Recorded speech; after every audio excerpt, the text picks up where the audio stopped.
सभी भाई बहनों को राधे राधे। हमारी भागवत का तीसरा अध्याय मैं पढ़ने जा रही हूँ। तीसरा, जो सनकादिकों को मुझसे सुनकर भक्ति का संतुष्ट होना तथा ज्ञान वैराग की पुष्टि करना। ओम गुरु गुरुवे नमः। मंगलम भगवान विष्णु मंगलम गरुड़ध्वजम मंगलम पुंडरीकाक्षाय मंगलम तनोहरि। ओम सर्व मंगले मंगलेश्वराय शिवे सर्वासादिके शरण्ये त्र्यंबके गौरी नारायणी नमस्तुते। लो वृंदावन बिहारी लाल की जय। सनिकादिकों के मुंह सुनकर भक्ति का संतुष्ट होना, वो जाने के लिए तैयार रहती हैं, छोड़कर जाने के लिए तैयार रहती हैं कि अब हमारे ज्ञान वैराग नहीं जाग पाएंगे। लेकिन आगे ज्ञान वैरागी की पुष्टि। सूत जी ने कहा, हे ऋषियों, नारद जी ने सनकादिकों से कहा कि मैं अवश्य श्रीमद् भागवत कथा ज्ञान यज्ञ प्रारंभ करूंगा। आप कृपा हमें वह स्थान बतलाइए जहां मैं प्रारंभ करूं। उन्होंने कहा, बताइए तो कहां पे शुरू करें। इस तरह के कृपा ध्यान देंगे कहां से भागवत शुरू हुई थी, कहां पहली बार हुआ था। सनिकादिकों ने कहा कि हरिद्वार के समीप। सनिकादिकों ने कहा कि हरिद्वार के समीप गंगा जी के तट पर आनंद नामक एकांत वृक्ष लताओं से संपन्न मनोहर स्थान इस कथा के लिए उपयुक्त है। सनकादिकों ने नारद जी से कहा, वहां तुम उसका भागवत को प्रारंभ करो। यह सुनकर नारद जी श्रीमद् भागवत की कथा का ज्ञान यज्ञ करने के लिए वहां पहुंचे। ध्यान दीजिएगा कि सबसे पहले कथा कहाँ हुई थी? आनंद वन में, जो वृक्ष लताओं से रहित था। वहां इसका आरंभ करो। वह सुनकर नारद जी श्रीमद् भागवत कथा का ज्ञान करने के लिए वहां पहुंचे। साथ में सनकादिक ऋषि भी आए।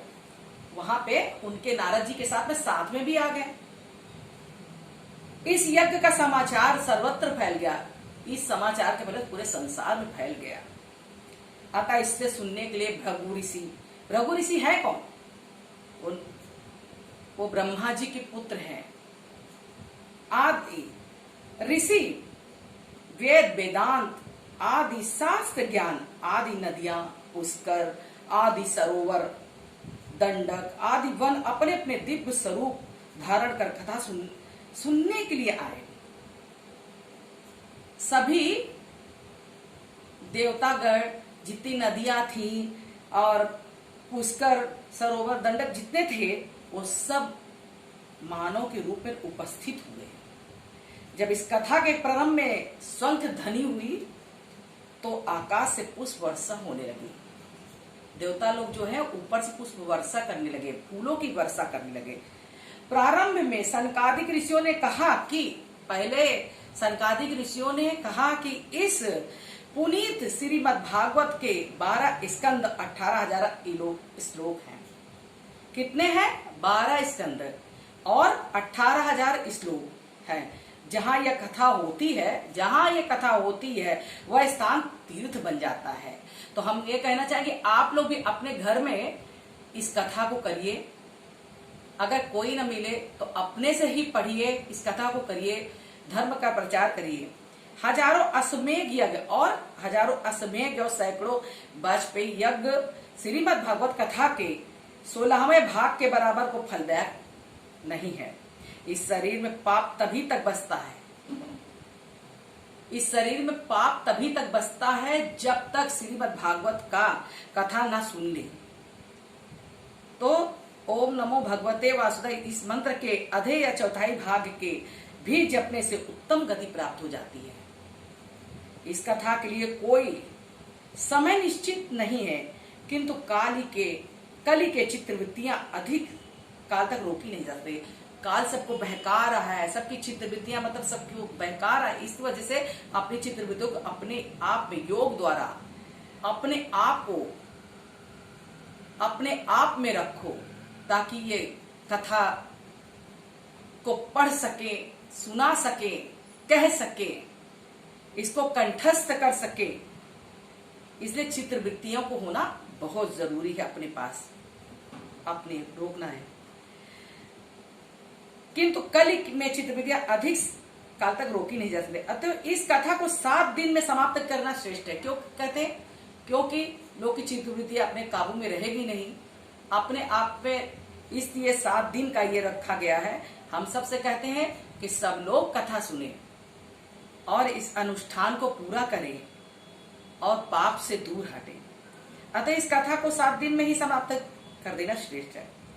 इसको 1 सप्ताह सुनने से जप तप योग, इस कथा को 7 दिन में सुनकर जप तप योग समाधि तीर्थान आदि तीर्थ आदि कर्मों से कहीं अधिक फल प्राप्त हो जाता है। आप कितना भी तीर्थ कराएं उससे भी अधिक फल इससे प्राप्त होता है। सौनक जी ने पूछा, हे सूत जी, श्री कृष्ण की कथा का या श्रीमद् भागवत पुराण सब धर्मों में श्रेष्ठ और कल्याणप्रद कैसे हुआ? उन्होंने पूछा। सूत जी ने कहा, जब श्री कृष्ण थे तो उसमें उद्धव जी ने यह प्रश्न किया था। जब भगवान थे तो उस समय उद्धव जी ने उनसे प्रश्न किया था।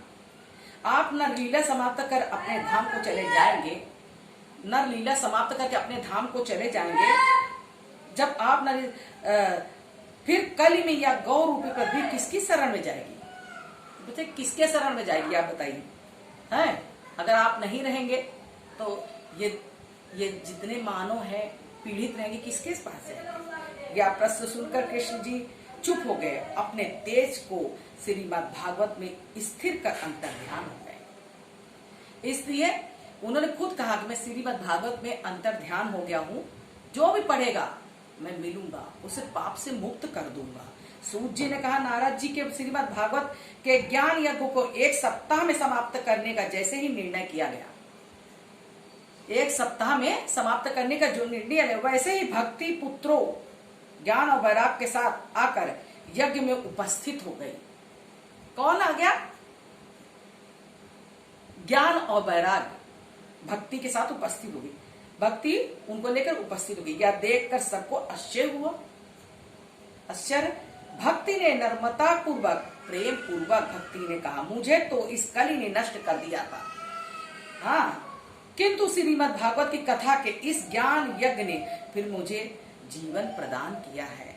हम चाहेंगे कि हमारे भक्तगण जितने भी हैं, भगवान के भक्तगण, वो भागवत को सुने, कहें और 7 दिन का अनुष्ठान रखें।